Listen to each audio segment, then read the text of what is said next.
Okay, this spooky looking animal we're looking at is called an aye-aye. It is a nocturnal primate, a lemur, specifically from Madagascar, and we have two here at London Zoo called Tanny and Sally. Aye-ayes have some wonderful adaptations to help them find their food in their natural home. They have a special modified finger. So on their hand they have a really long one, which is a little bit like a Swiss Army knife. It's on a little special rolling ball socket, a bit like your shoulder, so they can move it around really cleverly. And what they do is they use it to tap on bits of wood looking for bugs, and then they listen with their big ears, and when they hear movement inside the wood, then they'll know there's a bug in there to eat. So they've got really strong teeth, a bit like a rat. They'll chew into the wood, big hole, and then use the finger to winkle out the bug.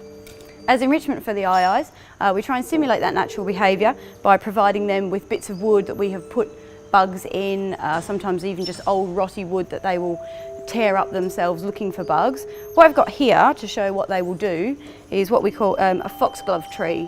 Now the foxglove tree is a bit like a big bamboo. It has a nice hollow section in the middle, which is perfect for us because then we can put all the bugs in and then just plug the end with either a nut or another bit of wood.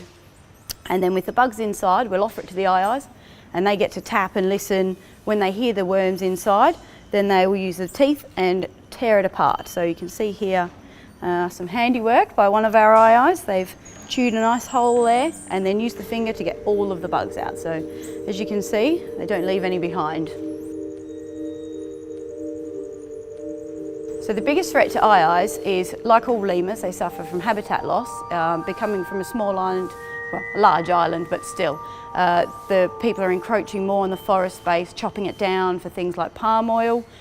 This means there's less space for the aye-ayes to live on, so they're moving more into farmers' lands. Where this is a problem for aye-ayes is for the Malagasy people, aye-ayes are a bad omen, a symbol of bad luck. The myth is that if an aye-aye looks at you or points its finger at you, you're going to die. So for this reason, they're not very popular, and if one is seen near a village, the villagers will often kill it to ward off the bad luck. Really unfortunate for the aye-ayes. Obviously they're lovely animals and they're not bad luck, but that's the main threat to them. So they are quite a little Halloween animal really, that bringer of bad luck, but it's all a myth, and we're trying very hard to dispel that by having our two on show here.